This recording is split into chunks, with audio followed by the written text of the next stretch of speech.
بسم اللہ الرحمن الرحیم۔ دوستوں، پچھلے ویڈیو میں یعنی کہ پیغمبر حضرت محمد مصطفیٰ صلی اللہ تعالی علیہ وسلم کا بچپن پارٹ 3 میں ہم نے آپ کو بتایا تھا کہ کس طرح سے 12 سال کی عمر میں پیغمبر حضرت محمد مصطفیٰ صلی اللہ تعالی علیہ وسلم نے اپنا پہلا تجارتی سفر کیا۔ اپنے چاچا ابو طالب کے ساتھ شام کی تجارتی سفر میں نکلے اور اس کے بعد کس طرح سے آپ نے یہ سلسلہ جاری رکھا۔ اس کے بعد حضرت خدیجہ رضی اللہ تعالی عنہ نے کس طرح سے اپنے سامان کی تجارت کی پیشکش کی اور اس کے بعد کس طرح سے آپ حضرت خدیجہ کا مال بیچنے کے لیے سیریا کے شام میں گئے اور کس طرح سے مال میں زیادہ فائدہ ہوا اور کس طرح سے حضرت خدیجہ نے نکاح کا پیغام آپ کو بھیجا۔ اب دوستو، آج کی اس ویڈیو میں ہم آپ کو اس سے آگے کا واقعہ بتانے والے ہیں، اس لیے آپ اس ویڈیو کو آخر تک ضرور دیکھیں اور ہو سکے تو اپنے دوستوں میں شیئر بھی کر دیں تاکہ اور بھی لوگوں کے پاس یہ ویڈیو پہنچ سکے۔ اور اگر آپ نے ہمارے پچھلے کے 3 پارٹ نہیں دیکھے ہیں تو ویڈیو کے نیچے ڈسکرپشن میں آپ کو تینوں ویڈیو کی لنک مل جائے گی، آپ ان پر کلک کر کے ان ویڈیو کو دیکھ سکتے ہیں تاکہ یہ واقعہ آپ کو اچھی طرح سے سمجھ میں آ سکے۔ تو چلیے دوستوں، شروع کرتے ہیں آج کی یہ ویڈیو۔ دوستوں، پیغمبر حضرت محمد مصطفیٰ صلی اللہ علیہ وسلم کی دیانتداری اور ایمانداری کو دیکھ کر ایک بار حضرت خدیجہ رضی اللہ تعالی عنہا نے آپ کو اپنا مال دے کر شام میں تجارت کے لیے بھیجا اور ساتھ میں آپ نے ایک غلام بھروسے کے لیے بھی لگا دیا۔ اللہ کے فضل و کرم سے تجارت میں خوب منافع ہوا۔ مسیرہ نے بھی آپ کی ایمانداری اور اچھے اخلاق کی خوب تعریف کی۔ یہ دیکھ کر حضرت خدیجہ آپ کی طرف مائل ہوئی، یعنی کہ حضرت خدیجہ آپ صلی اللہ علیہ وسلم سے بہت متاثر ہوئی اور اس کے بعد آپ نے خود ہی پیغمبر محمد صلی اللہ علیہ وسلم کو نکاح کرنے کا پیغام بھیجا۔ دوستو، ہم آپ کو بتا دیں کہ حضرت خدیجہ رضی اللہ تعالی عنہا عرب میں ایک کامیابی ویپاری تھی اور اپنے ویپار سے ہوئی کمائی کو حضرت خدیجہ غریب اور یتیم، میوہ اور بیماروں میں بانٹا کرتی تھی۔ انہوں نے انگنت غریب لڑکیوں کی شادی کا خرچہ بھی اٹھایا تھا اور اس طرح سے بے حد نیک اور سب سے مدد کرنے والی عورت کے روپ میں اسلام ہی نہیں بلکہ پوری دنیا کے اتہاس میں ان کا نام بڑا حصہ رہا ہے۔ یعنی کہ حضرت خدیجہ ہمیشہ غریب لوگوں کی اناج اور کپڑے سے مدد کیا کرتی تھی۔ حضرت خدیجہ مورتیوں میں وشواس نہیں کرتی تھی اور نہ ہی اس کی پوجا کرتی تھی۔ دوستو، ہم آپ کو یہ بھی بتا دیں کہ حضرت خدیجہ کی پیغمبر حضرت محمد صلی اللہ علیہ وسلم کے ساتھ شادی ہونے سے پہلے 2 شادیاں ہو چکی تھی اور ان کے اپنے پہلے دونوں شوہروں سے بچے بھی تھے۔ انہوں نے اپنا پہلا نکاح ابو حالہ سے کیا تھا جن سے ان کو 2 بیٹے ہوئے تھے، مگر ان کے بعد ابو حالہ یعنی کہ ان کے پہلے شوہر کی موت ہو گئی ہے اور ان کے بعد حضرت خدیجہ نے دوسری شادی عتیق بن آہیت کے ساتھ کی جن سے ان کو ایک بیٹی ہوئی، مگر یہ بھی تھوڑے دنوں بعد اس دنیا سے چل بسے اور یہ پھر سے بیوہ ہو گئی۔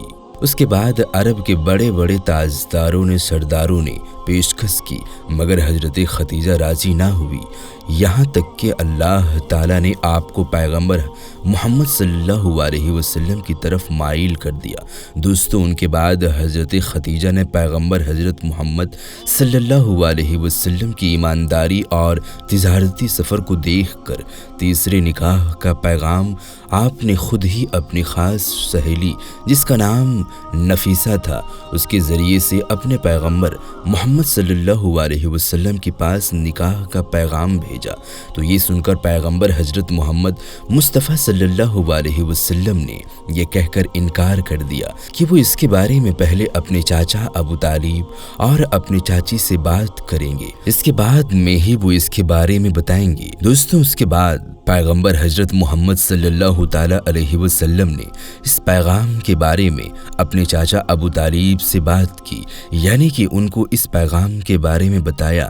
تو یہ سن کر آپ کے چاچا ابو طالب بہت خوش ہوئے اور نکاح کروانے کے لیے راضی ہو گئے اور آپ کو تجارت دے دی۔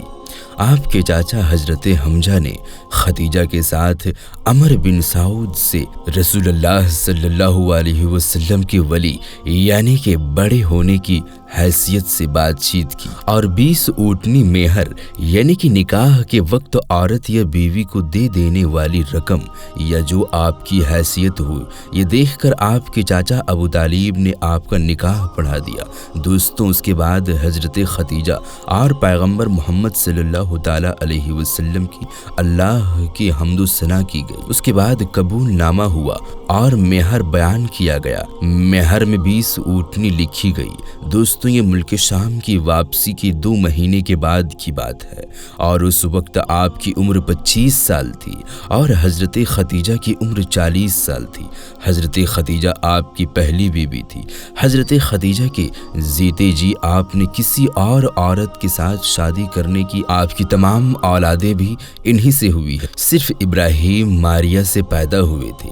دوستوں پیغمبر حضرت محمد مصطفیٰ صلی اللہ تعالی علیہ وسلم اور حضرت خدیجہ رضی اللہ تعالی عنہا کی اولادیں یہ ہے یعنی کہ آپ کے اولادوں کے نام یہ ہے، پہلے قاسم، پھر زینب، پھر رقیہ، پھر ام کلثوم، پھر فاطمہ اور پھر عبداللہ۔ آپ کی تمام لڑکے بچپن میں ہی انتقال فرما گئے تھے، البتہ آدھی بچیوں نے آدھی نبوت کو پایا، اسلام لائی اور ہجرت بھی کی اور سب کے سب آپ کی زندگی میں ہی انتقال کر گئے۔ صرف حضرت فاطمہ رضی اللہ تعالی عنہا آپ کی اس دنیا سے پردہ فرما جانے سے 6 مہینے کے بعد اس دنیا سے رخصت ہو گئی۔ دوستوں حضرت خدیجہ رضی اللہ تعالی عنہا پیغمبر حضرت محمد مصطفیٰ صلی اللہ تعالی علیہ وسلم کی پہلی بیوی ہے۔ شادی کے وقت آپ کی عمر 25 اور حضرت خدیجہ کی عمر 40 سال تھی۔ حضرت خدیجہ عرب کی امیر ترین خاتون اور تاجرین عورت تھی۔ آپ صلی اللہ تعالی علیہ وسلم پر جب پہلی آیت نازل ہوئی تو رسول اللہ صلی اللہ علیہ وسلم نے سب سے پہلے آپ کو بتایا اسلام قبول کرنے والی میں حضرت خدیجہ پہلی خاتون ہے۔ اسلام کو پھیلانے میں نہ صرف اخلاق ہی بلکہ مالی طور پر ہی آپ نے بہت زیادہ آپ رسول اللہ صلی اللہ تعالی علیہ وسلم کا ساتھ دیا۔ دوستوں پیغمبر حضرت محمد مصطفیٰ صلی اللہ تعالی علیہ وسلم حضرت خدیجہ رضی اللہ تعالی عنہا سے بہت محبت کیا کرتے تھے اور ان کے ہوتے ہوئے یعنی کہ حضرت خدیجہ کے جیتے جی آپ نے دوسرے شادی نہیں کی تھی۔ حضرت خدیجہ اور پیغمبر محمد کے ساتھ تقریباً 25 سال تک رہا۔ اللہ کے پیغمبر حضرت محمد مصطفیٰ صلی اللہ تعالی علیہ وسلم نے فرمایا ہے کہ خدیجہ دنیا کی بہترین عورتوں میں سے آپ رضی اللہ تعالی عنہا کی وفات کے بعد بھی پیغمبر حضرت محمد مصطفیٰ صلی اللہ تعالی علیہ وسلم اکثر آپ کو یاد کیا کرتے تھے اور آپ کی سہیلیوں کو ہدیہ بھجوایا کرتے تھے۔ دوستوں پیغمبر حضرت محمد صلی اللہ تعالی علیہ وسلم کی تمام اولادیں یعنی کہ آپ کے 6 بچے حضرت خدیجہ سے ہی ہوئی ہے، سوائے حضرت ابراہیم رضی اللہ تعالی عنہ کے۔ حضرت خدیجہ کی قبر مبارک جنت المولا مکہ میں ہے۔ جس سال حضرت خدیجہ رضی اللہ تعالی عنہا اور آپ کے چاچا ابو طالب کا انتقال ہوا تھا اس سال آپ کو اپنے غم کا سال قرار دیا۔ اس سال آپ نے غم کا سال قرار دیا۔ دوستوں اس کے بعد کا واقعہ انشاءاللہ ہم آپ کو اگلے پارٹ میں بتائیں گے، یعنی کہ اس کے بعد پیغمبر حضرت محمد مصطفیٰ صلی اللہ تعالی علیہ وسلم کو نبوت کس طرح سے ملی اور اس کے بعد میں آگے کیا کیا ہوا۔ اس لیے آپ اگلے پارٹ کا انتظار کریں اور آپ اسے بھی ضرور دیکھیے۔ ویڈیو دیکھنے کے لیے آپ کا بہت بہت شکریہ۔ دوستوں ہم ملتے ہیں پھر کسی نئی ویڈیو کے ساتھ، تب تک کے لیے اللہ حافظ۔ آپ اپنا خیال رکھیں۔